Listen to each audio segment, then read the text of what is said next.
bersyukur. Kami bersyukur Tuhan. Sebab bukan mudah untuk menjalani hidup ini. Tapi kalau kami dapat melaluinya selangkah demi selangkah, karena Tuhan beserta dengan kami. Ada tongkat-Mu dan gadamu yang melambangkan firman dan kuasa, yang selalu akan mengawal, yang selalu akan memagari dan melindungi kami dari bahaya. Walaupun kami sempat memasuki wilayah bahaya, kami mungkin merasakan ada bahaya. Tetapi lagi sekali firman-Mu berkata, maut pun tidak akan dapat menimpa kami. Karena Engkau sendirilah yang menjamin pemeliharaan itu berlangsung atas hidup kami. Terima kasih Tuhan Yesus. Kiranya firman-Mu terus meneguhkan kami. Karena firman-Mu kami ada, maka sekalipun sudah banyak firman Tuhan kami dengar, tapi rasanya kami tetap perlu firman Tuhan dan selalu dibaharui. Sebab seringkali pikiran kami, hati kami mudah dilelahkan, mudah melupakan. Firman-Mu akan mengajar dan mengingatkan kami. Berkati ya Tuhan ibadah ini. Berkati pelayan-pelayan yang sudah mengambil bagian di dalamnya. Berkati Tuhan Yesus pemberitaan firman-Mu, supaya ibadah kami adalah ibadah yang diberkati. Kami akan bersiap untuk menikmati firman-Mu. Tuhan bekerja penuh di dalam hidup kami. Pikiran dan hati kami Tuhan kuasai. Disinilah tempat firman itu dapat bertumbuh dengan baik. Dalam nama Yesus Kristus kami berdoa. Amin. Amin. Haleluya. Haleluya. Puji Tuhan. Haleluya, puji Tuhan. Muka saudara lesu kayaknya. Ya. Semangat ya. Apa karena memang mendung atau karena hujan? Kebanjiran. Ya. Yang mengalami nasib ini bukan cuman kita, saudara ya. Dari tadi pagi saya mendapat banyak sekali info-info dari teman-teman hamba-hamba Tuhan. Jadi rupanya dari ujung utara sampai ujung selatan ini gak ada yang kelewat. Semua kena banjir. Ada yang bahkan sedihnya yang ibadah pagi tidak bisa ikut ibadah. Nah, kita masih punya sore kan saudara ya. Jadi ketika air surut kita bisa datang ibadah. Maka ketika hujan rasanya gak berhenti-berhenti ya, saya pengen berdoa itu seperti doa Elia itu, kiranya Tuhan tutup langit gitu ya, dikunci sekali-sekali. Tapi nanti kalau Tuhan kabulkan lalu hujan gak turun 3 tahun gimana? Itu Elia berdoa itu hujan gak turun 3 tahun setelah itu. Maka saya bilang gak usah lah gitu ya.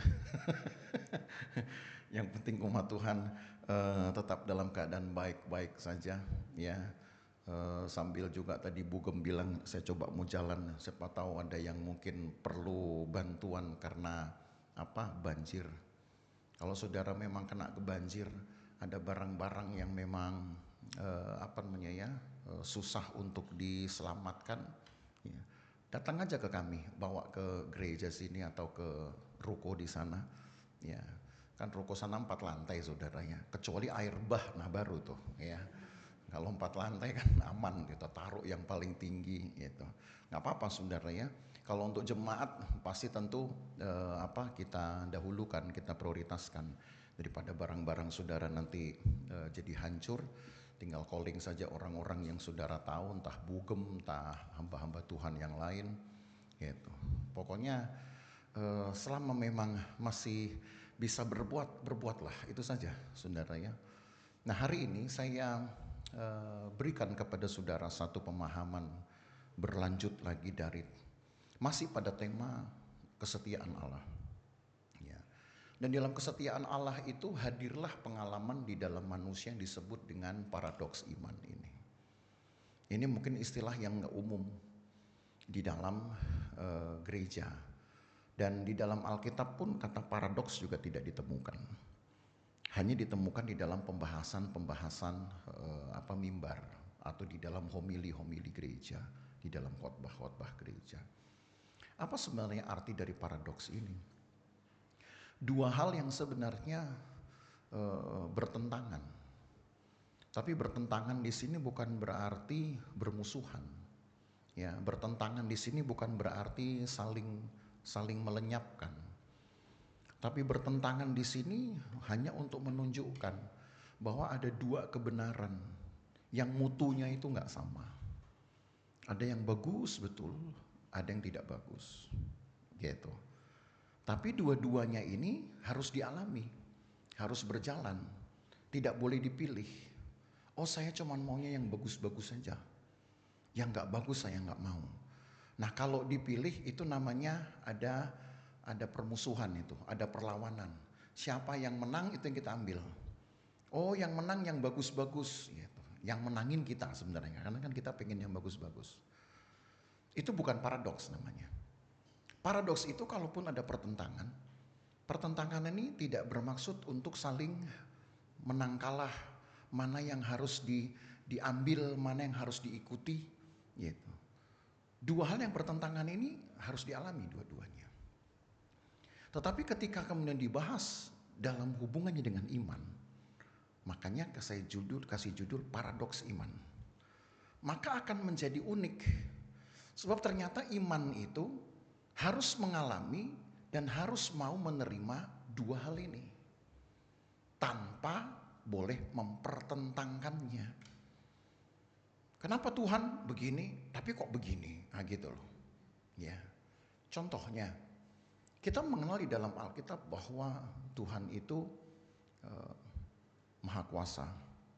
Tuhan itu adidaya kalau dalam Alkitab. Gitu ya. Tuhan yang kuat. Tetapi di dalam Alkitab hampir semua pekerjaan Allah justru diberikan di dalam ruang kelemahan-kelemahan manusia. Tidak ada cerita kuasa Allah diberikan kepada orang kuat. Selalu kepada yang lemah. Abraham contohnya. Hanya seorang diri dia. Harus meninggalkan rumah besar keluarganya. Lalu pergi ke satu tempat yang masih misterius sekali. Yang masih asing sekali buat dia. Tidak ada koneksi. Tidak ada teman yang bisa kita mintain tolong. Misalkan, tolong dong kamu lihat di sana mana daerah yang bagus. Mana yang hoki ini tempatnya. Yang bisa buka usaha. Gak punya. Belum punya peralatan yang bisa mencari informasi-informasi, nggak ada. Karena yang pergi hanya Abraham dan Sarah saja, hanya berdua.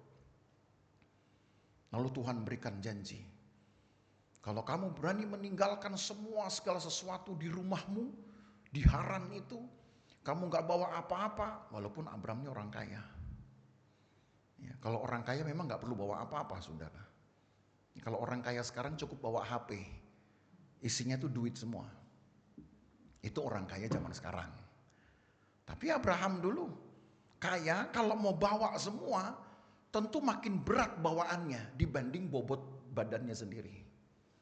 Perlu berapa keledai itu untuk menaruh semua kekayaannya kalau Abraham bawa. Tapi Tuhan bilang gak usah kau bawa. Kau jalani saja negeri yang misterius itu. Kalau kau percaya, maka aku akan memberkati engkau dengan keturunan yang besar. Nah, itu Allah Maha Kuasa itu. Wah, janji Tuhan ya dan amin. Pergi dengan tangan yang hampa. Lalu percaya bahwa Tuhan akan memberkati dengan limpah. Tapi ternyata Alkitab berkata, Sarah itu mandul. Wah, jadi omong kosong dong ini. Itu paradoks. Allah berjanji, aku beri keturunan, aku beri keturunan. Tapi istrinya mandul. Tidak punya anak. Bahkan sampai umur 99 tahun tidak punya anak. Coba itu saudara. Paradoks gak namanya? Tapi Allah mengucapkan janji dengan jelas. Nah kita ini kadang-kadang anak Tuhan, jemaat Tuhan, sudah terbuai dengan janji-janji. Kita klaim itu bahwa hanya Tuhan yang pasti akan menepati janjinya. Manusia itu cuma janji-janji, tinggal janji. Bulan madu hanya mimpi, gitu. Tapi Tuhan pasti, kata siapa kalau ikuti jalan ceritanya ini? Memang Allah kasih, betul Allah kasih. Tapi anak yang dilahirkan itu harus ditunggu 25 tahun dari peristiwa migrasinya Abraham itu. 25 tahun.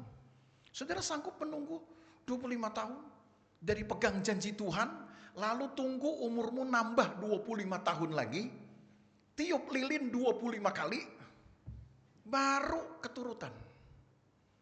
Sabar nih kira-kira itu? Masih mau jadi anak Tuhan gak itu? Masih mau masuk gereja gak kalau begitu? Misalkan saudara, Tuhan kasih janji, wah kamu akan saya jadikan bos gitu. Kalau kamu dulu tukang AC, nanti jadi bos AC misalkan begitu. Kita maunya besok, paling lambat ya 1 kali Natal. Lalu Tuhan bilang, ya tunggu aja. Saudara tunggu dari Natal 1, Natal kedua, Natal ketiga, Natal ke-10, Natal ke-15, nggak ada. Kira-kira saudara masih mau ikut Tuhan nggak itu? Itu loh paradoks. Tapi Allah berjanji. Itu baru kepada pengalaman Abraham, saudaranya. Ada lagi di dalam Alkitab Tuhan pakai orang yang penakut untuk melawan tentara yang kuat. Namanya Gideon. Pernah ingat ceritanya? Memang sengaja saya belum baca ayatnya. Untuk menghadapi tentara yang sangat kuat sekali.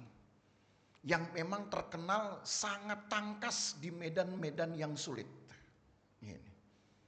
Lalu kemudian Gideon harus melawan, Tuhan suruh melawan orang-orang ini. Tapi begitu dikumpulkan banyak tentara, Tuhan bilang kebanyakan, kurangin. Ya. Kalau kata Cak Lontong, mikir kan gitu ya. Gimana Tuhan ini? Ini yang dihadapi musuh berat. Tapi bukannya jumlah yang ditambah, malah jumlah dikurangi. Takut Gideon. Lalu Tuhan bilang, kau takut? Ya sudah kalau gitu tidurlah. Tidur Gideon. Ketika tidur Tuhan kasih mimpi. Bertemulah dia dengan seorang panglima bala tentara Tuhan. Baru dia berani. Tapi beraninya pun berani seolah-olah berani yang kayak sedikit dipaksakan. Tapi Tuhan kasih kemenangan ujung-ujungnya. Pertanyaannya, kalau memang Tuhan ingin mengalahkan bangsa yang kuat ini, kenapa harus Gideon yang dipakai? Pada waktu itu, di zaman itu, ada juga hakim yang hebatnya luar biasa. Yang namanya Simpson. Cuman dengan satu tulang keledai saja. Ya. Tulang rahang. Ratusan orang bisa mati. Kenapa Tuhan harus pilih yang penakut? Ya. Tapi itulah Tuhan kita, saudara. Memberikan janji kemenangan, tapi janji diberikan kepada yang penakut. Hanya tetap terjadi. Jadi kan artinya ada harapan. Kalau saudara takut, saudara penakut gak sih jadi anak Tuhan ini? Ayo jujurlah pada dirimu sendiri, saudara. Sini orangnya berani apa takut ya? Kadang kita orang Kristen ini sok-sok berani. Aku mengasihi Engkau Yesus. Tuh, kalau di depan angkat tangan, di gereja angkat tangan. WL nyanyi angkat tangan, ikut angkat tangan. WL turun tangan, kita turun tangan. Ya. Untung gak angkat kaki, saudara ikut nanti angkat kaki. Ya. Tapi di hati ini saudara ciut juga. Aduh gimana kalau saya harus hadapi hal yang berat. Nanti kalau seandainya saya mengalami masa-masa paceklik, kira-kira masih gak bisa saya nyanyi dengan kekuatan yang sama. Allah berjanji, tetapi untuk orang-orang yang penakut Allah berikan kesempatan. Allah gak pernah tidak pernah mengabaikan orang-orang penakut ini. Justru kalau Allah ingin, Orang-orang penakut ini punya pengalaman berani, supaya dengan satu kali keberanian dan kemenangan yang dia capai, perjalanan berikutnya dia akan jalani dengan keberanian, takutnya dihilangkan. Tapi itu Allah tetap kondisikan. Ada lagi pejuang yang sama, menghadapi tentara yang juga sudah bangkotan di dalam pertempuran. Namanya Filistin. Bangsa yang menangan gak pernah kalah. Laut aja mereka bisa kalahin, apalagi orang. Ini bangsa Filistin. Tuhan berjanji, aku berikan kemenangan kepadamu, kepada orang Israel, supaya seluruh mata melihat bahwa Tuhan Israel Tuhan yang perkasa. Tapi yang bertempur anak kecil, yang namanya, siapa namanya adik-adik? Daud. Ya, lupa ya ceritanya ya. Tahu karena kedinginan, saudara. Daud yang maju. Kakak-kakaknya 3, kakak-kakaknya besar-besar badannya. Takut. Saul sendiri juga adalah orang yang terlatih sebenarnya berperang. Takut. Anaknya Yonatan takut. Tapi Tuhan berjanji memberikan kemenangan. Cuman penakut semua. Terus Allah kira-kira berbuat apa? Ya sudahlah kalau kau takut. Udahlah kalau begitu. Rasain aja sendiri nasibmu. Rasain sendiri hidupmu. Enggak. Tuhan tunggu sampai ada yang siap. Orang kecil yang gak diperhitungkan. Hari-harinya cuma nganterin makanan buat kakak-kakaknya perang. Daud itu kerjaannya nganterin makanan buat kakak-kakaknya perang. Tiap hari dia masuk di medan perang, tapi cuma buat nganter makanan. Sekali waktu ketika dia dengar ini si orang besar ini ngomong kosong, nah gitulah kira-kira. Panas dia. Jadi bahaya dengan orang-orang kecil ini ya, suka panas kupingnya ternyata. Orang-orang kecil ini suka panas hatinya. Ya. Panas dia. Lalu dia menantang. Dia permisi dulu ke Saul. Kan Saul raja. Biar saya yang hadapi. Kamu, kata Saul. Mungkin Saul tuh geleng-geleng kepala. Ngelihat kita tuh, ngelihat Daud tuh. Seperti kalau saya ngelihat anak-anak sekolah minggu. Kamu, gitu. Mau ngelawan. Ya sih gak ada yang bisa lawan. Siapa yang mau lawan? Mau ditunggu sampai berapa lama? Saul bilang, oke kalau gitu. Saya pakein kamu baju.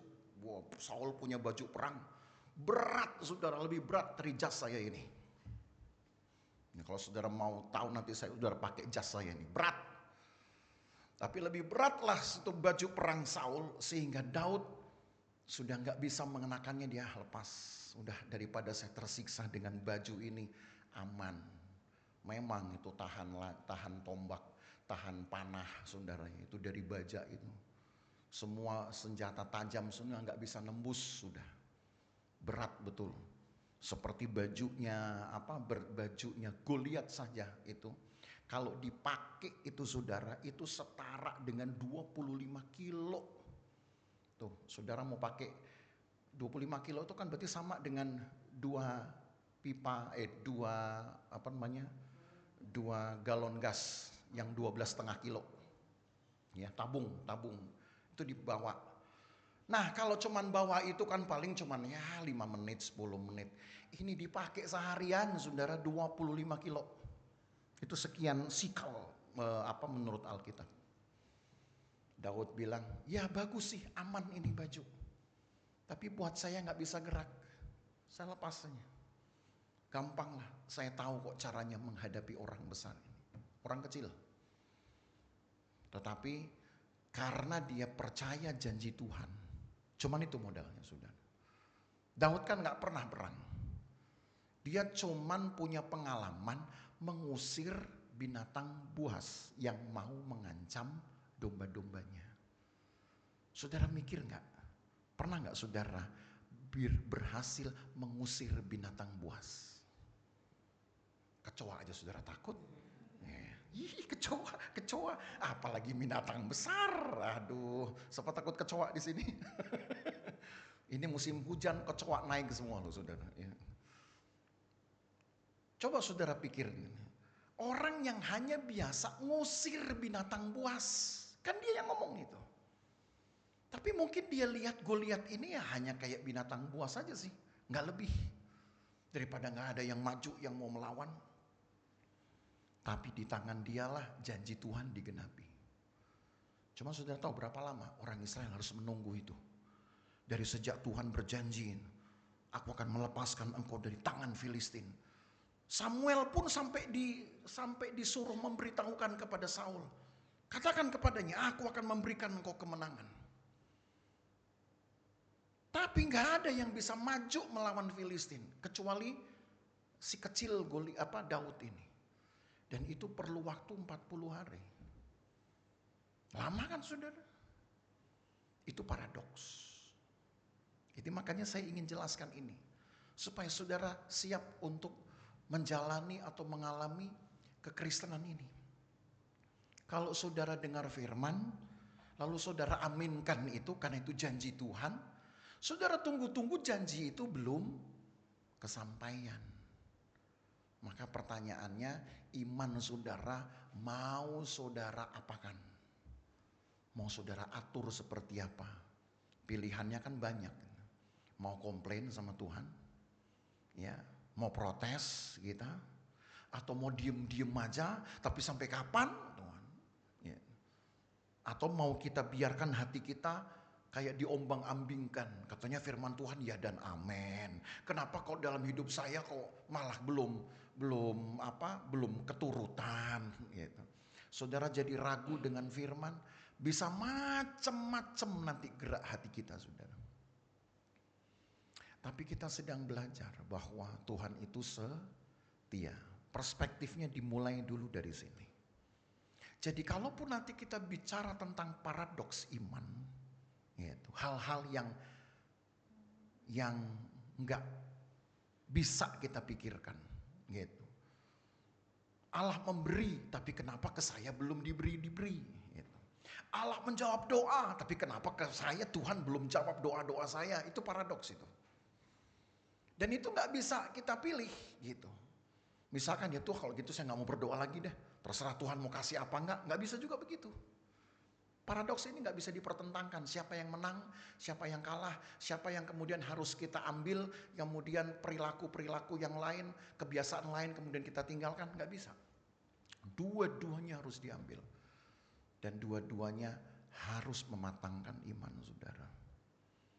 Nah sekarang, pada konteks paradoks iman, tentang atau membuktikan kesetiaan Allah di dalam hidup umat Tuhan sendiri, orang Israel. Ada ayat berkata begini, mari kita ke kitab Keluaran, pasal yang ketiga. Di Keluaran pasal yang ketiga, kita masih membahas di Keluaran pasal yang ketiga. Ayat yang ke-8 mulai. Keluaran 3 ayat 8. Minggu lalu kan kita selesai di ayat 7 kalau saudara ingat, ya. Maka di ayat 8 firman Tuhan berkata, sebab itu aku telah turun untuk melepaskan mereka dari tangan orang Mesir dan menuntun mereka keluar dari negeri itu ke suatu negeri yang baik dan luas, suatu negeri yang berlimpah-limpah susu dan madunya, ke tempat orang Kanaan, orang Het, orang Amori, orang Feris, orang Hewi, dan orang Yebus. Sekarang seruan orang Israel telah sampai kepadaku, juga telah kulihat betapa kerasnya orang Mesir menindas mereka. Jadi sekarang, 2 kali ya kata sekarang. Jadi sekarang, pergilah aku mengutus engkau kepada Firaun untuk membawa umatku orang Israel keluar dari Mesir. 2 kali kata sekarang. Itu menunjukkan dimulainya pekerjaan Allah untuk melepaskan orang Israel dari Mesir. Tapi janji Tuhan ini, janji Tuhan untuk melepaskan orang Israel dari Mesir, saudara tahu nggak sejak kapan itu mulai difirmankan? Sejak 400 tahun sebelumnya. Kalau saudara ingat pernah kita belajar dari kitab Kejadian, Kejadian pasal yang ke-17, Kejadian 15, lalu Kejadian 17. Tuhan berfirman kepada Abraham, coba kamu melihat langit, hitung bintang-bintang. Kalau kamu bisa menghitungnya, begitulah nanti banyaknya keturunanmu. Tapi keturunanmu ini nanti baru akan tiba di tempatmu ini, di tempat di mana Abraham itu tinggal, namanya Hebron. Tuhan bilang, nanti keturunanmu yang banyak kayak bintang di langit baru akan balik ke sini. Itu 400 tahun kemudian. Itu Tuhan bilang begitu. Jadi berarti dalam masa 400 tahun kemana kira-kira keturunannya? Ya akan menjadi petualang, akan menjadi musafir, akan hidup di negeri orang. Begitulah kita memahami ayat itu. Selama 400 tahun keluarga Abraham ini akan menjadi orang asing di negeri yang asing juga.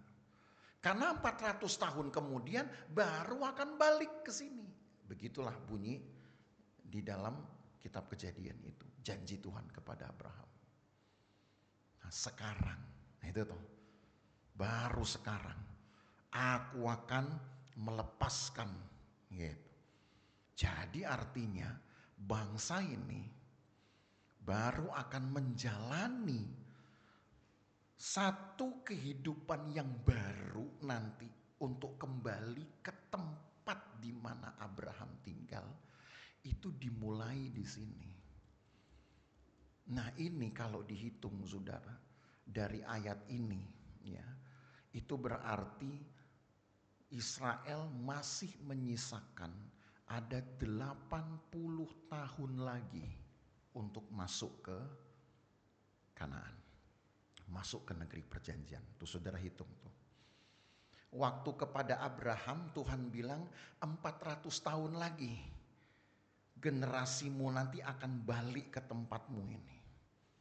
Nah, itu sudah berlangsung 320 tahun. Sisa 80 tahun. Kenapa saya hitung 80 tahun? Karena harus dipotong dengan 40 tahun dulu. Musa akan menyendiri dulu di Sinai. Baru ditambah lagi 40 tahun Israel akan mengembara untuk masuk ke tanah perjanjian. Nah, paling sedikit. Jadi masih ada 80 tahun lagi. Tapi Allah sudah berkata, sekarang waktunya. Dari 320 tahun, saudara. 320 tahun udah jalan ini. Kira-kira 320 tahun itu Israel sudah sebanyak apa? Wah, nanti kalau saudara ingat kita pernah khotbahkan, laki-laki yang dihitung saja itu sudah mencapai 600 jadi selupa saya. 613.000. 600.000 lebih lah. Laki-lakinya doang. Banyak dong berarti. Banyak. Karena kan sudah 320 tahun mereka berkembang. Tetapi sayangnya ketika Yakub meninggal, ketika Yusuf meninggal, orang Israel sudah gak punya lagi tokoh, gak punya lagi panutan yang membuat mereka dekat Allah. Gak ada lagi. Jadi ketika orang Mesir itu sudah makin menyusahkan mereka karena Israel sudah dianggap ancaman. Dulu di zamannya Yakub, di zamannya Yusuf, orang Israel dihormati. Karena Firaun segan dengan Yusuf. Firaun segan dengan Yakub. Tapi begitu Yakub Yusuf mati, orang Israel sudah gak punya lagi backingan istilahnya. Dan Firaun ini menganggap Israel ini udah ancaman, ini udah benalu. Mereka makan hasil bumi kita tapi gak ngapa-ngapain. Kita harus buat mereka gak betah. Kita harus buat tenaga mereka harus kita pakai kalau perlu dengan gratis. Menderita. Padahal Tuhan sudah berjanji kepada Abraham. Nanti keturunanmu akan balik ke sini, ke tempat yang penuh dengan kelimpahan. Tetapi masih menyisakan 80 tahun lagi sebelum kesampaian. Keluarga Abraham sudah sangat menderita. Paradoks enggak namanya? Paradoks. Siapa mau komplain? Orang Israel mau komplain gimana? Panutan mereka sudah enggak ada. Kalaupun mau komplain, yang paling layak komplain ya Abraham, tapi udah mati. Yang paling layak komplain Yakub. Kan mereka yang dengar sendiri langsung janji Tuhan. Yakub udah mati. Orang terakhir Yusuf mati. Nggak ada lagi yang bisa mengantar mereka kepada Tuhan, mengingatkan janji Tuhan. Tuhan, ingat loh, lu dulu pernah janji masalahnya kepada nenek moyang kita. Nggak ada lagi itu orang-orang itu. Jadi terasa ini sekarang seolah-olah Tuhan membiarkan, seolah-olah janji kepada Abraham itu hanya tinggal ucapan-ucapan belaka. Masih 80 tahun lagi loh saudara. Tetapi ketika lahir Musa, nah ini dia. Di cerita ini kan Musa. Maka Tuhan ingat janjinya kepada Abraham itu. Saya bawa saudara ke Ulangan ya, untuk menambahkan ayat ini. Di kitab Ulanganlah baru saudara akan tahu dengan jelas alasannya kenapa Tuhan berkata sekarang waktunya. Karena di Ulangan pasal 7 ayat 7 dan 8. Perhatikan baik-baik ini. Ini juga kepada Musa. Tuhan bilang begini. Bukan karena lebih banyak jumlahmu dari bangsa manapun juga, maka hati Tuhan terpikat olehmu dan memilih kamu. Bukankah kamu ini yang paling kecil dari segala bangsa? Tetapi karena Tuhan mengasihi kamu dan memegang sumpahnya yang telah diikrarkannya kepada nenek moyangmu, maka Tuhan telah membawa kamu keluar dengan tangan yang kuat dan menebus engkau dari rumah perbudakan, dari tangan Firaun, Raja Mesir. Tuh jelas nggak? Tuhan lupa nggak sama janjinya? Enggak. Walaupun janjinya itu sudah berumur 320 tahun dari titik ini ya. Kenapa? Tadi karena saya katakan masih ada 80 tahun yang akan dijalani Israel dulu. 40 tahun menunggu Musa dulu keluar dari Sinai. 40 tahun adalah masa perjalanan orang Israel mengembara. Jadi dari ayat ini pun janji Tuhan itu umurnya masih 80 tahun lagi. Tapi Tuhan bilang, aku pegang kok janjiku kepada nenek moyangmu. Tapi kau tetap harus menjalani dulu sebuah pengalaman hidup yang tidak menyenangkan. 320 tahun udah lewat, tapi 80 tahun ke depan ini you harus hadapi itu. Baru nanti aku bawa engkau kembali ke tempat di mana Abraham dulu tinggal. Itu janji Tuhan, saudara. Jadi janji Tuhan jangan saudara klaim itu sebatas perasaanmu doang. Kalau perasaanmu lagi senang, Tuhan bilang, dia makasih Tuhan, Tuhan baik. Kalau perasaan saudara lagi gak senang, nah saudara ngomel-ngomel tuh. Ngomel-ngomel sama Tuhan, ini yang gak bener nih, Tuhannya apa pendeta saya sih yang gak bener nih, gitu. Ya. Kira-kira ini khotbah pendeta yang salah atau memang firman Tuhannya memang yang gak cocok sama saya. Gitu. Ya 80 tahun lagi. Tapi Tuhan bilang sekarang. Tuh saudara lihat bahwa pengalaman ini tetap gak Tuhan ubah. Tuhan gak bilang ya sudahlah karena saya sudah keburu janji sama Abraham. Udah sekarang aja deh. Sekarang saya buat orang Mesir mati mendadak misalkan. Lalu kemudian saya buat kamu jalan mulus. Itu perjalanan dari Israel ke tanah perjanjian. Kalau mau melewati jalurnya 12 pengintai. Saudara pernah ingat ya, ada 12 pengintai? Itu 12 pengintai itu Tuhan kasih jalur yang berbeda, saudara. Alkitab berkata mereka cukup hanya punya 40 hari untuk pulang pergi, lalu membawa laporan tentang keadaan di di tanah perjanjian. Cuma 40 hari. Artinya, saudara, ada jalur yang lebih cepat. Kalau Allah mau mempercepat janji Tuhan, Allah bisa bawa orang Israel 20 hari nyampe tuh di Kanaan. Karena kan pengintai ini punya waktu 40 hari kan PP, bolak-balik. Berarti sekali jalan 20 hari. Betul tuh.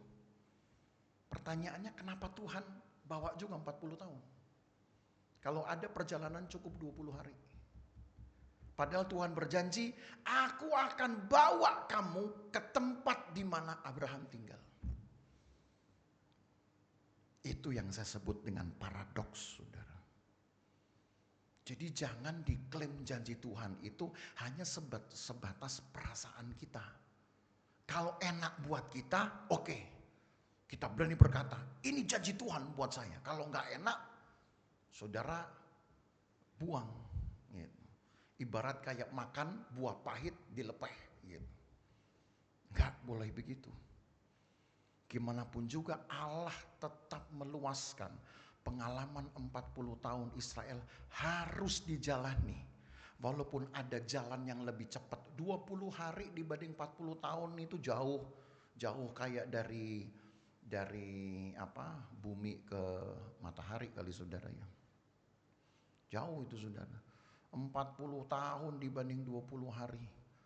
Tapi demi janji Tuhan ditegakkan, orang Israel yang diminta untuk siap sekarang. Maka kalau Tuhan bilang sekarang, walaupun masih 80 tahun lagi, kira-kira yang kita perlukan apa? Kan tadi kembali ke dalam Keluaran pasal 3. Tuhan bilang begini tadi, kembali ke Keluaran pasal 3 ayat 9 dan 10. Oke, karena sudah ada seruan, penderitaan bangsamu ini sudah begitu memprihatinkan. Sekarang aku lepaskan. Sekarang kamu datangi Firaun. Itu harapan, itu peluang. Harusnya kan, oke deh. Kita udah keburu capek ini dengan segala penderitaan. Harusnya baik Musa atau sebutlah pemimpin-pemimpin Israel, harusnya kan sudah mulai atur strategi. Kita menghadap Firaun bagaimana, kita siapkan diri kita untuk perjalanan panjang itu bagaimana. Taruhlah yang di otak mereka ini sementara, ada 20 hari kok rute tercepat. Sebutlah begitu. Paling tidak kan mereka sudah siap-siap untuk menyediakan bekal 20 hari. Ya, sebutlah itu dulu. Mereka tahunya jalan tercepat 20 hari. Harusnya kan begitu toh? Tapi enggak. Kenapa enggaknya? Coba kita lihat mulai ayat yang ke-11. Ayat 11. Tapi Musa berkata kepada Allah, siapa aku ini? Maka aku yang akan menghadapi Firaun dan membawa orang Israel keluar dari Mesir. Tuhan bilang lagi, lalu firman-Nya, bukankah aku akan menyertai engkau? Inilah tanda bagimu bahwa aku yang mengutus engkau. Apabila engkau telah membawa bangsa itu keluar dari Mesir, maka kamu akan beribadah kepada Allah di gunung ini. Musa ngomong lagi, lalu Musa berkata kepada Allah, tetapi apabila aku mendapatkan orang Israel dan berkata kepada mereka, Allah nenek moyangmu telah mengutus aku kepadamu, dan mereka bertanya kepadaku, bagaimana tentang namanya? Apa yang harus kujawab kepada mereka? Ya, pendek kata dari cerita ini, Tuhan bilang, ayo sekarang saya lepaskan engkau. Datang Musa, gitu. Gimana ya Tuhan ya? Saya ini orangnya gak pintar ngomong nih. Ntar kalau orang Israel, emang siapa yang nyuruh kamu? Tuhan, mana Tuhanmu? Gitu. Gimana ya kira-kira? Terlalu banyak ini saudara. Tahu artinya apa ini dalam bahasa singkatnya? Banyak ngelesnya manusia ini. Itulah kira-kira perjalanan iman kita. Tuhan janjikan, aku akan memberkati engkau. Tapi engkau sekarang harus kumpulkan modal, kerja yang betul, ngeles kita ini. Ya, gimana ya Tuhan ya? Ini usia saya udah tuir nih. Nah gitu. Tuhan udah mau berkati, kita yang punya alasan. Makanya jadi pergumulan iman itu nggak selesai-selesai, saudara. Manjang itu bukan karena Tuhan. Manjang itu karena kita. Manjang itu karena kita manja. Musa ini, kalau saudara tahu, ngelesnya Musa ini nggak tahu berapa jam dia sudah dengan Tuhan ngeles begini. Sampai puncaknya tuh di pasal 4. Nah kita baca pasal 4. Kita nggak baca seluruh ayat ya, nanti makan waktu. Sampai di pasal yang keempat, saya baca di ayat yang ke mana tadi ya? Di ayat 10, ayat 10 dulu. Lihat ini, masih ngeles nih. Pasal 4 ayat 10. Lalu kata Musa kepada Tuhan, "Ah Tuhan, aku ini tidak pandai bicara." Itu aja dipersoalkan. Dahulu pun tidak. Sejak engkau berfirman kepada hambamu pun tidak. Sebab aku berat mulut dan berat lidah. Gak bisa ngomong. Ada orang yang gak bisa ngomong, saudara, di sini. Tapi kalau ngomongin orang lain lancar. Tiba-tiba ringan aja lidahnya. Kayak udah dilepas dari jepitan tikus gitu kayaknya ya. Terus apa lagi? Tetapi Tuhan berfirman kepadanya, siapa yang membuat lidah manusia? Siapa yang membuat orang bisu atau tuli? Membuat orang melihat atau buta? Bukankah aku? Oleh sebab itu pergi, aku akan menyertai lidahmu dan mengajar engkau apa yang harus kau katakan. Ayat 13 kira-kira apa? Ngeles lagi. Baik, itu baca lagi, saudara. Makanya ini Musa ini orangnya ya. Ayat 13. Tapi Musa berkata, "Ah Tuhan, utuslah kiranya siapa saja yang patut kau utus." 14 bilang apa? Maka bangkitlah murka Tuhan. Orang Tuhan bilang, sekarang maunya saya. Memang masih 80 tahun, tapi dari sekarang saya sudah akan menyertai, sudah sedikit demi sedikit akan memberkati engkau. Kau yang ngeles melulu.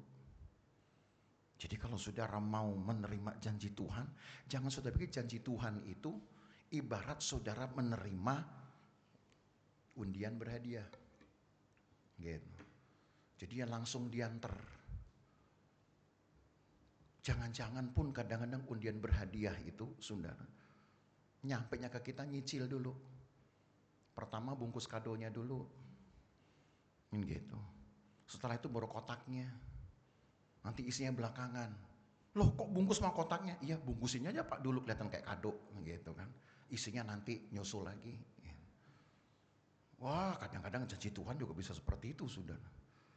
Tapi bukankah kalau saudara lihat ya, dalam 80 tahun, atau kita potong lah tinggal 40 tahun sebelum mereka sampai di Kanaan, apa yang sebenarnya orang Israel alami di padang gurun itu nggak jauh beda loh saudara dengan yang mereka nikmati nantinya di Kanaan.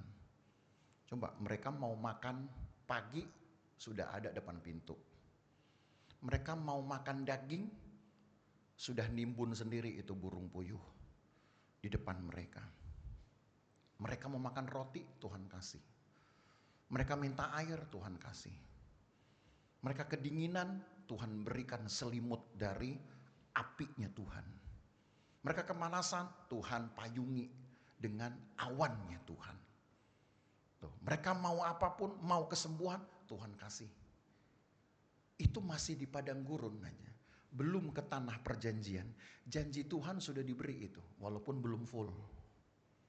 Saudara nggak bisa klaim janji Tuhan itu menurut selera saudara. Oh saya kan maunya begini Tuhan, 100. Tuhan kasih 100. Jangan dulu kasihnya 10, atau 20 perak, 30 perak. Karena kalau manusia dikasih langsung banyak, kadang-kadang kita lupa daratan dan lupa lautan, lupa udara juga. Dikasih banyak, percayalah langsung habis banyak. Gitu. Gak ingat sama yang lain udah. Gak ingat Tuhan, gak ingat orang lain, gak ingat diri sendiri. Wah pokoknya saya sudah dapat rezeki, lupa. Yang paling ironis, lupa pula mengucap syukur. Kan Tuhan tahu itu. Bagus Tuhan kasih sedikit-sedikit lah. Supaya manusia ini tidak kaget. Tapi Tuhan sudah berkata, sekarang loh mulai. Sekarang sedang saya susun ini. Gimana caranya kau keluar? Pertama kau ngomong dulu ke Firaun.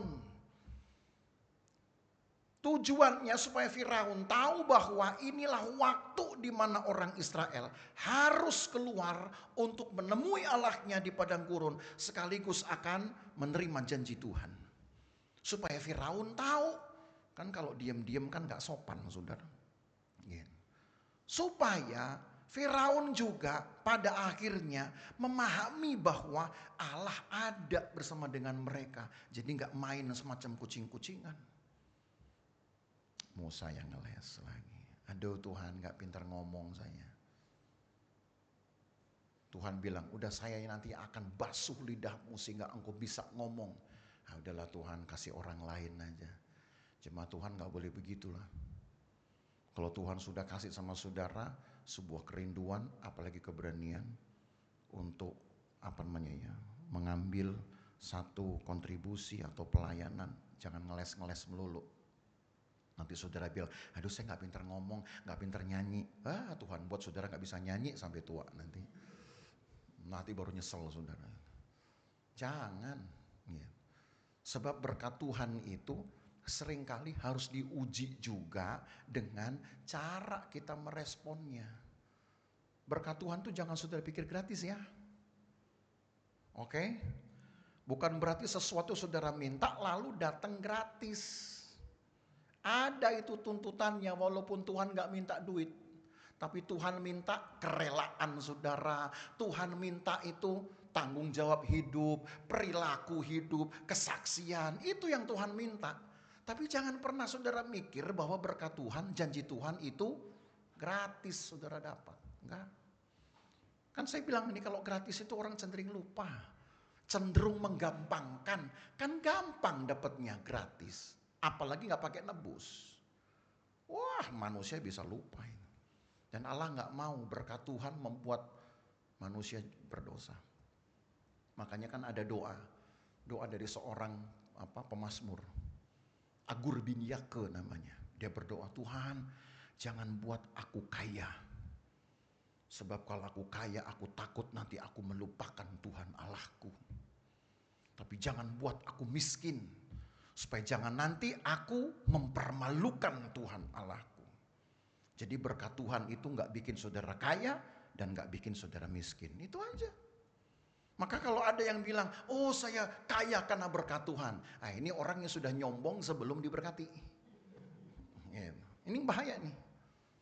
Kan ada yang begitu, baru dapat berkat, ibaratnya baru kecipratan doang. Udah nyombongnya, kayak dia yang punya langit. Saudara. Oh hati-hati Allah stop itu nanti. Sebab apa? Kalau berkat Tuhan membuat orang ini jatuh, kan Allah juga tidak rela. Makanya kata Agur bin Yake, daripada dikasih kaya nanti aku melupakan Tuhan. Orang kalau udah berduit banyak kan suka lupa. Lupa diri, lupa waktu, lupa perut. Gitu. Apa jadi makan. Natal ini saudara, banyak terima kabar orang-orang meninggal. Karena selesai dari pesta Natalan. Sebab begitu Natal yang dimakan haram-haram semua di situ masuk. Begitu besoknya yang haram itu mendatangkan musibah. Tahu-tahu tergeletak satu, wih ngeri bener. Makanya saudara, kenyang itu pun bisa bikin orang mati. Gitu. Jadi jangan saudara pikir, aduh Tuhan kalau saya susah nanti saya mati. Kenyang pun mati saudara. Ya. Makanya jangan suka nyalahin Tuhan. Yang sono enak tuh bisa makan apa aja. Kenyang aja bisa mati. Jadi kalau saudara kelaparan, percayalah belum tentu saudara mati. Susah amat seringkali. Jadi ketika Allah bertindak, sekarang waktunya. Maka yang Tuhan perlukan apa? Sikapnya Musa. Harusnya kan begitu. Oke Tuhan siap. Walaupun saya gak pinter ngomong. Oke, saya siap untuk latihan ngomong. Apa susahnya sih? Daripada dia harus menunda lagi waktu penggenapan berkat. Dan itu lebih menyiksa.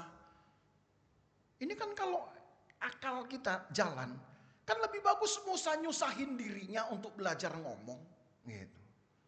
Saya dulu juga waktu belajar berkhotbah juga, saya ngomong sudah di depan cermin.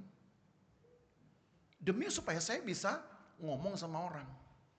Mimpin rapat, tanya Bugem. Sampai kemarin pun mau mimpin rapat aja, saya masih belajar saudara. Gimana sih caranya mimpin rapat? Jadi jangan saudara pikir, wih Pak Gem ini kan tiap minggu kan ngomong melulu nih.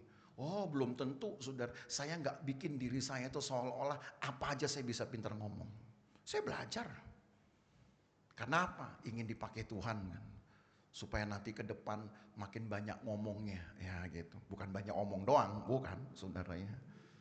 Tapi kalau misalkan seandainya saya bilang, aduh Tuhan saya nggak pinter nih ngomong, mimpin rapat, ah udahlah nggak usah rapat, kan salah juga. Sementara Tuhan sudah kasih kesempatan.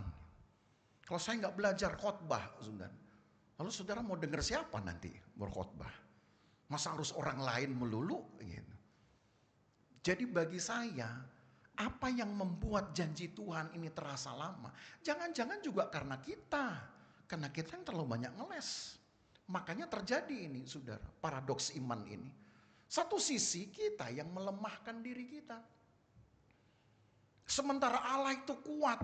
Tapi kita yang berkata, aduh Tuhan saya ini gak mampu, saya ini takut.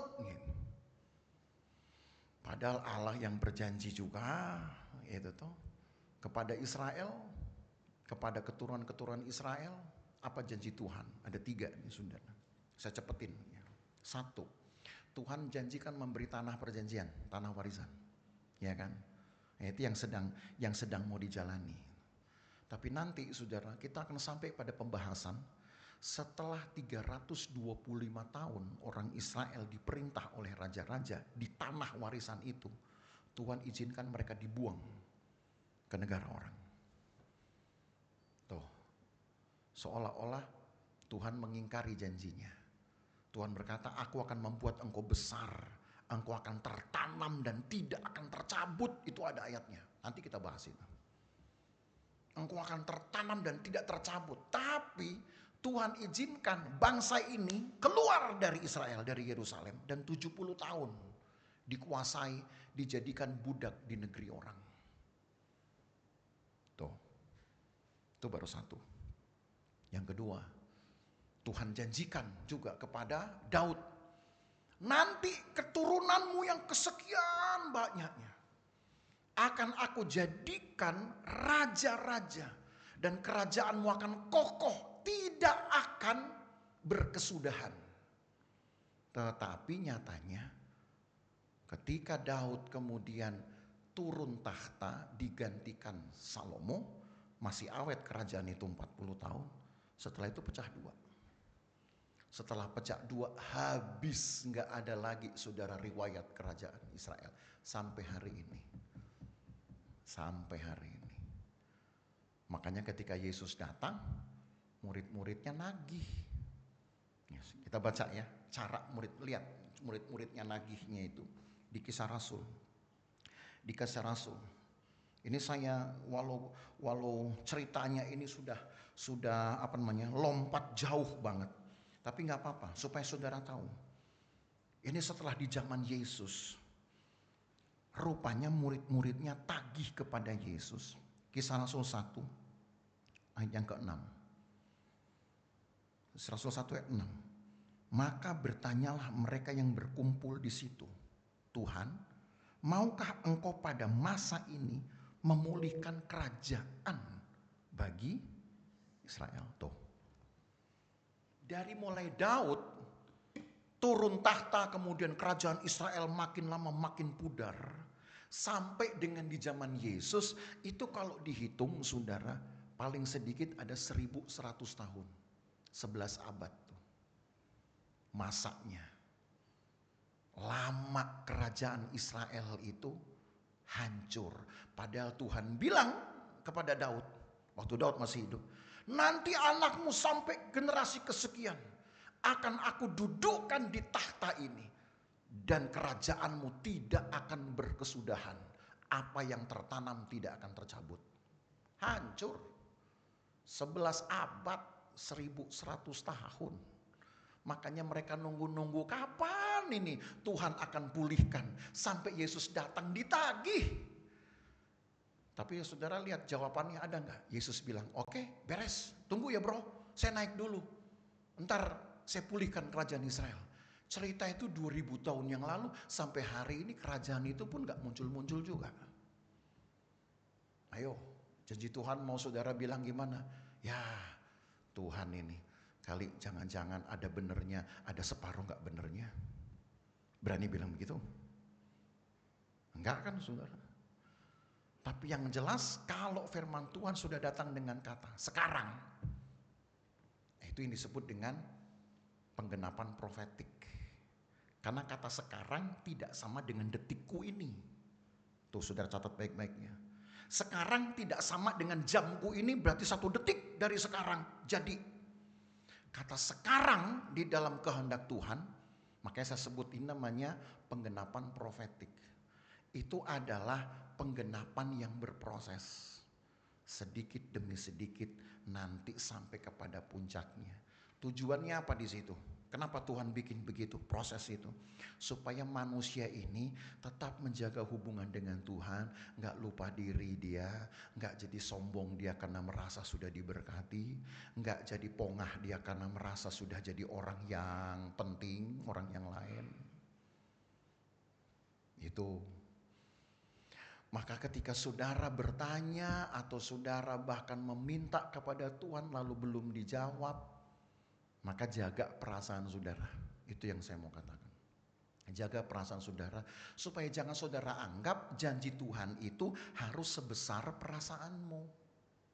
Gak sama. Yang dibesarin keyakinan saudara, bukan perasaannya. Kalau perasaan itu, aduh Tuhan rasanya yang lain kok cepat, kok saya kok lama. Nah itu kan main perasaan saudara. Yang lain udah diberkati, kok saya belum? Karena saudara mulai main ini, main perasaan. Emang saudara tahu bahwa itu dia diberkati? Emang saudara kemudian tahu bahwa kalau dia bisa begitu, kita nggak bisa begitu, oh kita nggak diberkati? Kan belum tentu. Kita yang seringkali membuat kalkulator yang salah kan. Bisa paham saudara ya? Jadi hati-hati, karena di dalam iman kita, dalam perjalanan iman kita mengiring Tuhan, sekali Tuhan sudah berfirman, Alkitab berkata itu akan jadi. Ya, pegang kalimat ini. Yesaya pasal 55 itu. Sekali Allah berfirman, dia akan pulang dengan membawa hasilnya. Firman dilepas, tak begitu, nyampe ke saudara. Itu perlu jalan gak? Ada kecepatan suara saya aja perlu jalan. Tapi bukan cuma kecepatan suara. Kecepatanmu yakin dulu dengan perkataan saya ini. Oh benar gak nih firman Tuhan ini? Benar gak ya khotbah hari ini? Bisa gak saya klaim ini? Nah itu. Setelah itu ada periode lagi di mana engkau menggumuli firman itu. Tuhan saya pegang janjimu. Sedikit waktu lagi, wah, kata firman Tuhan, saya pegang janjimu. Satu kali Natal, sedikit waktu lagi. Natal kedua, ya ampun katanya dikit waktu lagi. Gitu. Natal ketiga, buset dah katanya dikit waktu lagi. Udah mulai lain nih ngomong ini. Natal ke-10, kayaknya gak dikit nih. Gitu. Kan firman Tuhan kata sedikit waktu lagi. Sedikit waktu lagi, itu profetik. Sedikit itu jangan saudara kemudian hitung, oh sedikit itu artinya 1 jam bukan 60 menit, 1 jam korting. Lihat 10%, jadi bukan 60 menit tetapi 54 menit misalkan. Itu kan bisa-bisanya kita. Enggak begitu pada Tuhan, saudara. Maka jangan dipermainkan dengan perasaan. Saudara ikut Tuhan mau pakai iman atau pakai perasaan? Kalau enggak nanti paradoks lagi, jadi makin panjang riwayat paradoks iman ini, saudara. Biarkan Allah bekerja sesuai dengan kehendaknya. Tapi bagi kita hanya berhak menerima itu dengan satu, menunggu sambil memperkuat kesetiaan dan ucapan syukur. Kan Allah setia. Kalau Allah setia berarti walaupun lama dia konsisten. Nah tinggal saudara melatih diri, bisa nggak konsisten menunggu. Kalau Allah konsisten untuk memberikan janji Tuhan walau bertahap, kita harus berani juga konsisten untuk menunggu sampai dengan penggenapan yang sempurna. Cuman itu kuncinya, saudara. Tapi jangan paksa Tuhan seolah Tuhan itu harus melakukan secepat yang kita inginkan. Nggak bisa. Jadi jangan kayak Musa ya. Nanti bilang, dah Tuhan saya kayaknya belum siap. Aduh Tuhan saya ini udah ketuaan. Aduh Tuhan saya ini udah nggak punya modal lah untuk bicara. Nggak punya inilah. Aduh saudara. Lama-lama di Tuhan bilang, ya sebenarnya sih kamu juga nggak ada yang pantas-pantasnya. Gitu. Kan malu saudara dan terpukul kalau Tuhan bilang begitu. Jujur saja, kan Tuhan tidak akan pernah mendapatkan orang yang sesuai standarnya. Siapa coba? Kita ini orang berdosa. Tidak ada orang yang benar sekalipun di dunia ini yang masuk dalam standar Tuhan. Gak ada. Semuanya itu atas dasar belas kasihan dilayakkan. Setuju gak? Kan cuma itu. Yang saudara pikir, oh ini Pak Gem ini pintar khotbah, tempatnya kali udah paling yang terutama di sorga. Enggak juga saudara. Makanya saya pun masih belajar. Ngomong pun tetap belajar. Alkitab pun saya belajar. Saya sudah pikir saya sudah tamat begini, nggak belajar lagi. Tiap hari juga saya masih lihatin nih Alkitab saudara. Masih saya baca-baca. Makanya orang heran, termasuk Bugem juga heran. Ngapain sih kamu baca-baca melulu Alkitab kayak nggak habis-habis? Ya memang nggak ada habisnya. Walaupun memang segini-segini aja, nggak akan nambah jadi tebel juga saudaranya. Saya baca juga nggak akan jadi berseri lagi juga.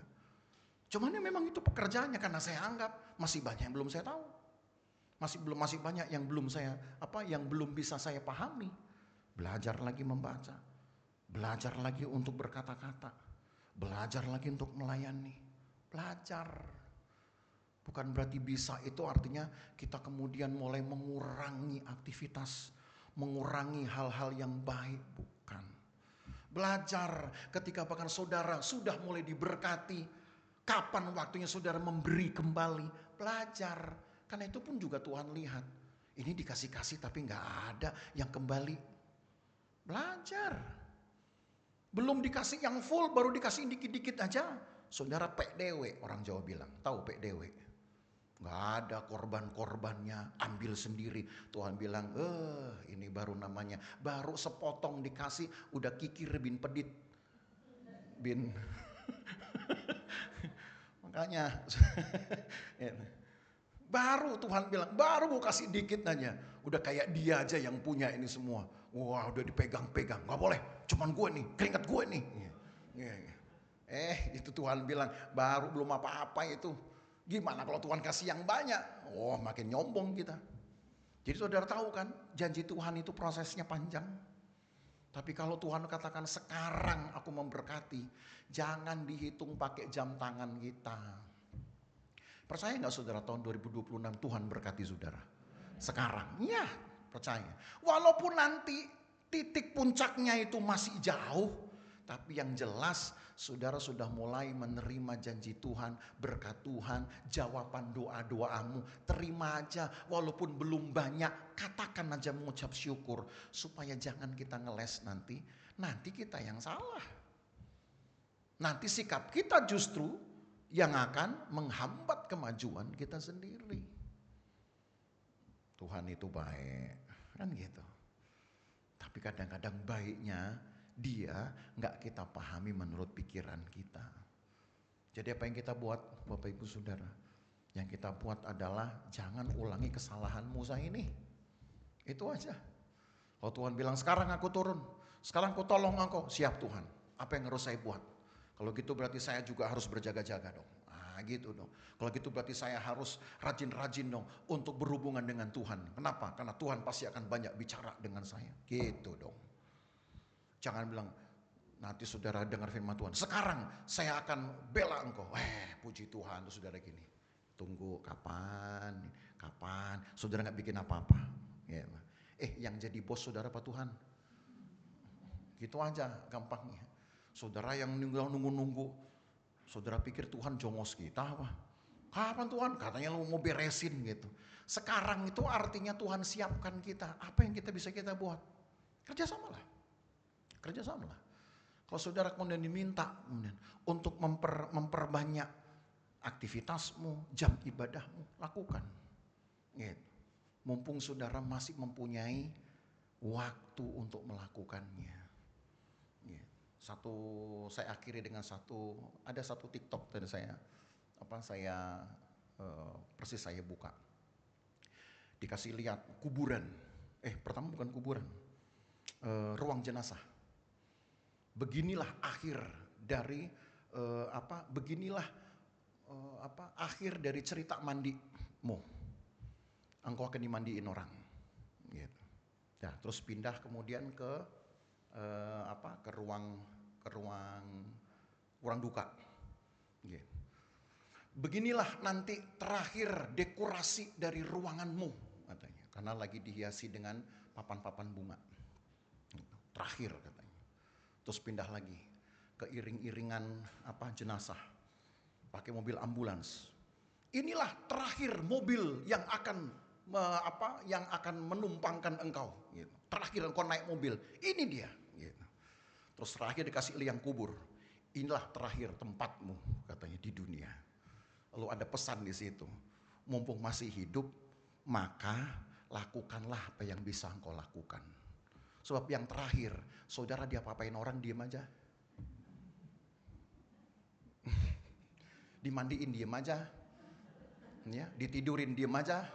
Ya, dibawa mobil ambulan juga diem aja. Gitu.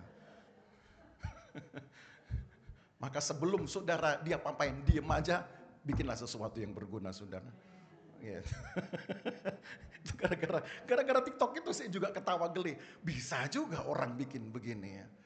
Nanti saudara bikin rumah gede-gede, ujung-ujungnya di situ juga rumah saudara. Gitu. Maka saya pikir-pikir kita punya gedung bertingkat juga nggak bisa kita bawa, gitu ya. Yang kita bawa tuh hanya hidup kita, perkataan kita, perilaku kita. Itu saja saudara tambahkanlah. Hal berkat itu tinggal menunggu waktu. Nanti ada waktunya kapan Tuhan akan berikan itu secara sempurna. Tapi mulai sekarang pasti Tuhan sudah berikan itu. Tapi kalau Tuhan tuntut dari sekarang itu ada timbal baliknya, yaitu setia, memberi, berkorban. Itu harus saudara lakukan juga. Supaya seimbang dia, nanti sampai berkat yang sempurna, janji Tuhan yang sempurna, yang utuh. Saudara sudah tidak punya hati yang egois lagi. Setuju? Setuju apa marah nih? Itulah Tuhan kita, saudara ya. Jadi kalau lagi ada pengalaman paradoks seperti ini, jangan kemudian saudara komplain. Yang harus saudara kemudian renungkan adalah jangan-jangan ada yang salah dengan saya. Berarti ada yang salah dengan saya, kenapa saya masih merasa iman itu berat, perjalanan pengiringan itu berat. Ada yang salah dengan itu, cara kontrolnya, paradoks iman ini. Kalau nggak nyambung seperti yang saudara inginkan, berarti yang salah adalah kita. Karena Tuhan itu tidak akan mungkin saudara salah. Dia Allah kok. Ya. Berarti kita yang kurang menyesuaikan diri dengan firman. Tuhan tolong kita, Tuhan berkati kita. Mari kita berdiri. Kita nyanyi satu pujian yang pendek saja. Beriku hati baru ya Bapa. Jangan ambil rohmu dalamku. Beriku hati baru. Mari kita berdiri. Ya Bala, dan bangkitkan rohmu dalamku.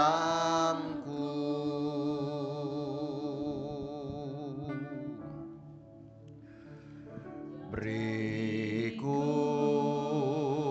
hati baru, ya Allah,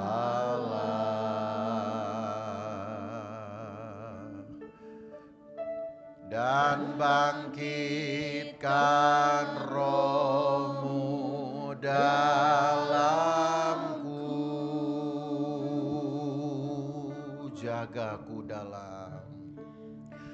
jagaku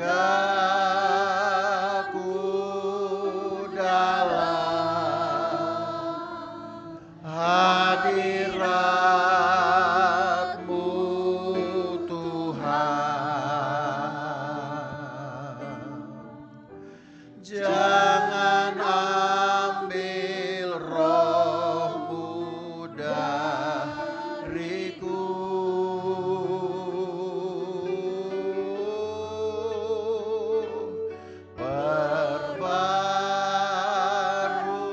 Perbaruiku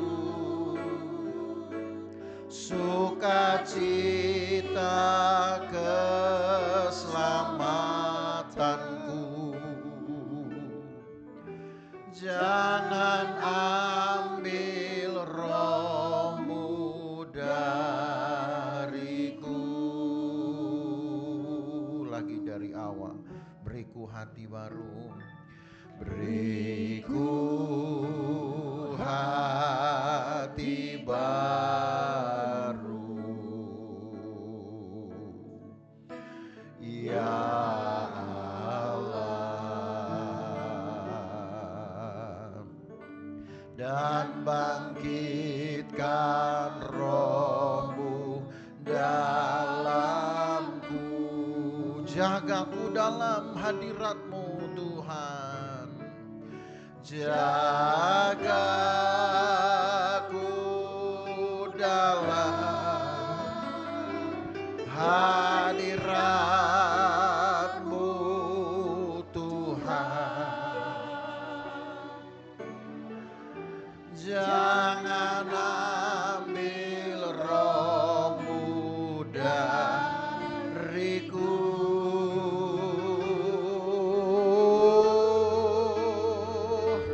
Perbaruiku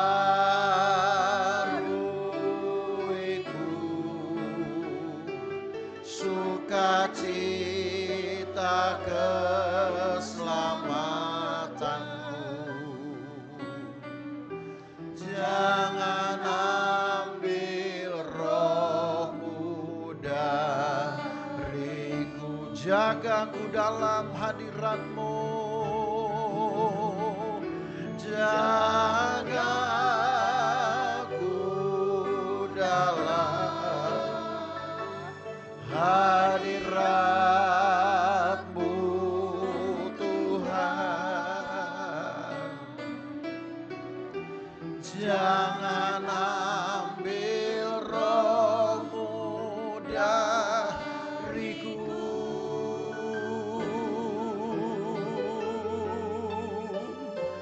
Perbaruiku sukacita keselamatanku. Jangan ambil Roh-Mu dariku. Berdoalah tuh, supaya Tuhan lengkapi kepada kita satu kemampuan untuk bertahan. Ini jauh lebih sulit, saudara, daripada kemampuan-kemampuan untuk mengambil bagian dalam pelayanan.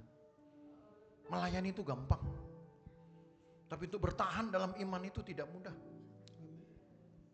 Berkorban juga gampang, walau mungkin kita memberikannya tidak tulus, tapi masih gampang dilakukan.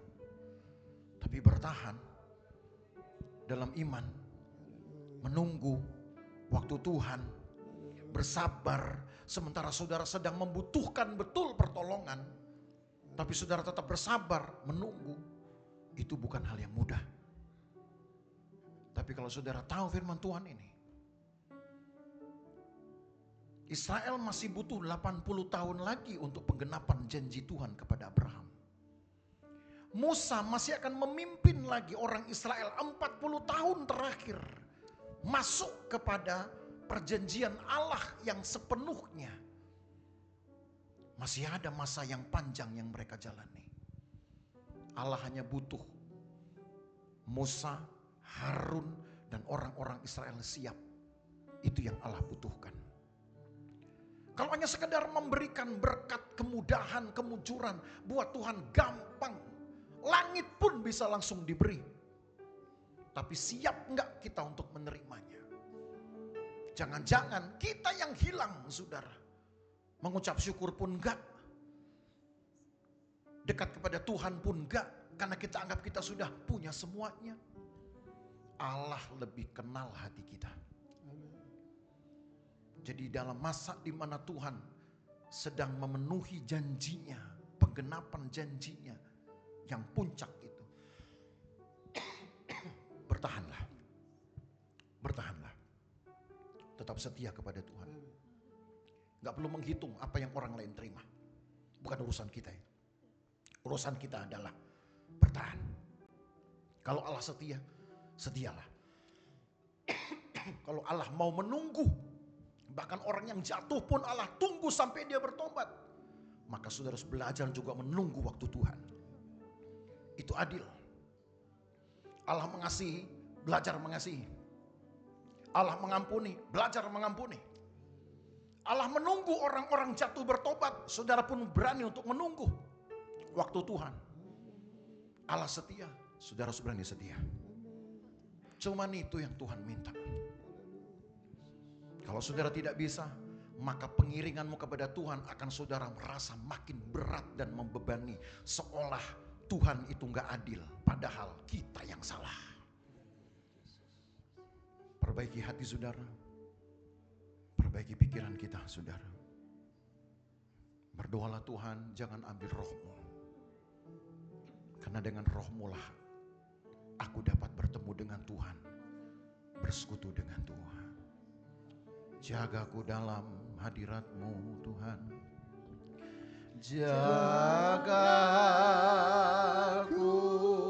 dalam hadirat-Mu Tuhan. Jangan ambil rohmu dariku.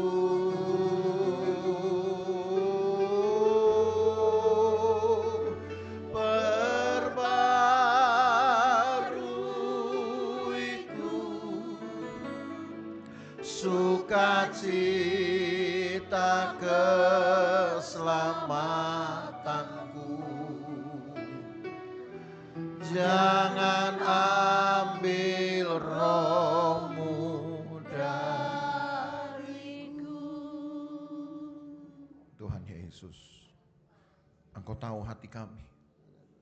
Dan kiranya lewat pemberitaan firman-Mu, kami dapat meneguhkan pengiringan kami kepada Tuhan. Sekaligus mengoreksi di dalam hati dan pikiran kami jika ada yang salah. Kami salah menafsirkan janji Tuhan. Kami mungkin terlampau terbayang-bayang dengan pikiran kami, dengan pikiran ideal kami, bahwa berkat Tuhan itulah harus sesuai dengan kesenangan-kesenangan kami. Bahwa janji Tuhan itu haruslah cocok dengan apa yang kami inginkan, kami dambakan, kami pikirkan. Sementara bagi Tuhan, janji Tuhan digenapi seringkali membutuhkan proses panjang. Dengan dimana proses itu akan melibatkan cara kami bertahan, cara kami berharap, cara kami membangun iman kami.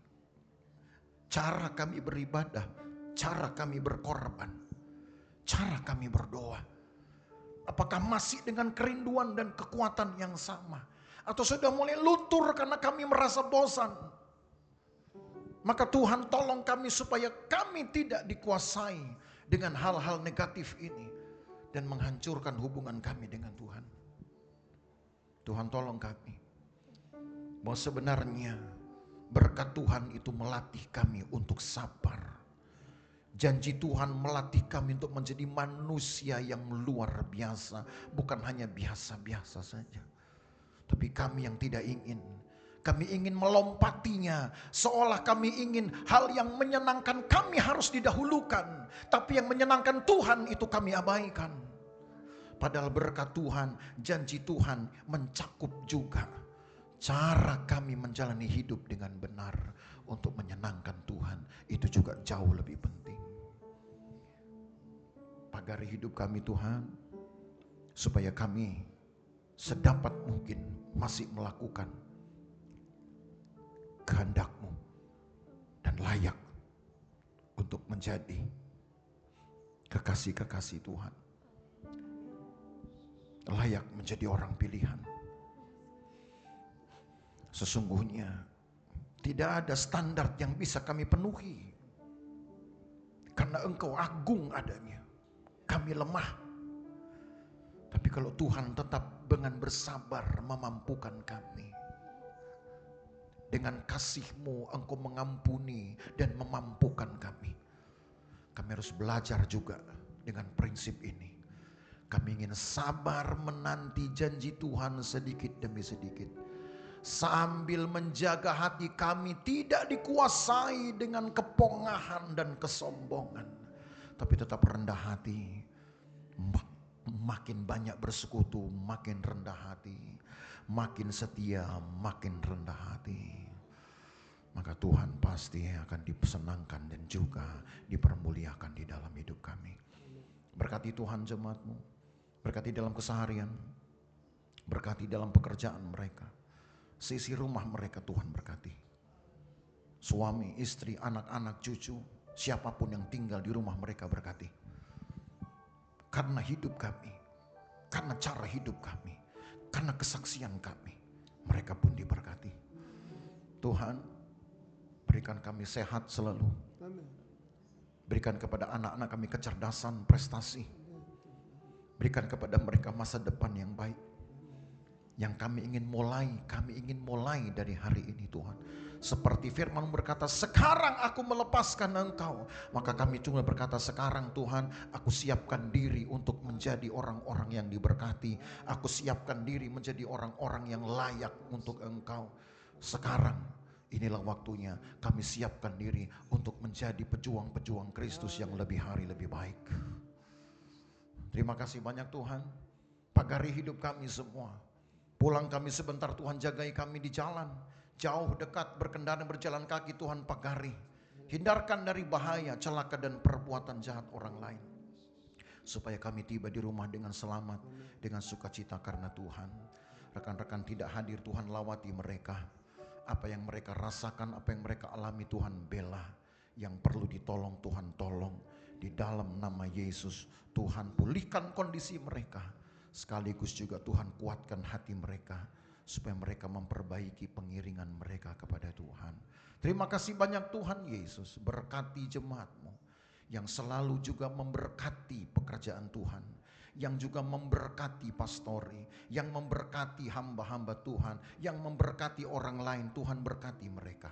Korban-korban mereka tentu Tuhan akan kembalikan sesuai juga dengan janji Tuhan sendiri. Terima kasih banyak Tuhan Yesus. Maka Bapak Ibu Saudara sekalian, pulang dengan membawa berkat dari Allah Bapa, kasih sayang dalam persekutuan dengan anaknya Yesus Kristus, dan penyertaan Roh Kudus memelihara kita dari hari ini sampai selama-lamanya. Dan berkat ini kita terima di dalam nama Tuhan Yesus Kristus. Segala kemuliaan hanya bagi Tuhan. Segala hormat pujian hanya bagi Tuhan. Kuasa dan kemuliaan hanyalah bagi Tuhan.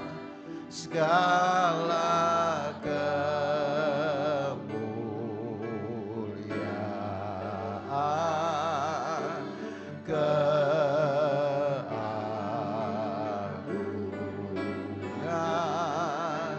kejayaan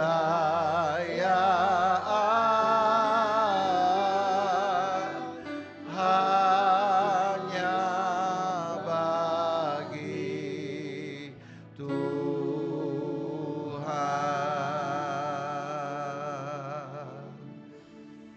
jemaat yang diberkati bersama kita berkata,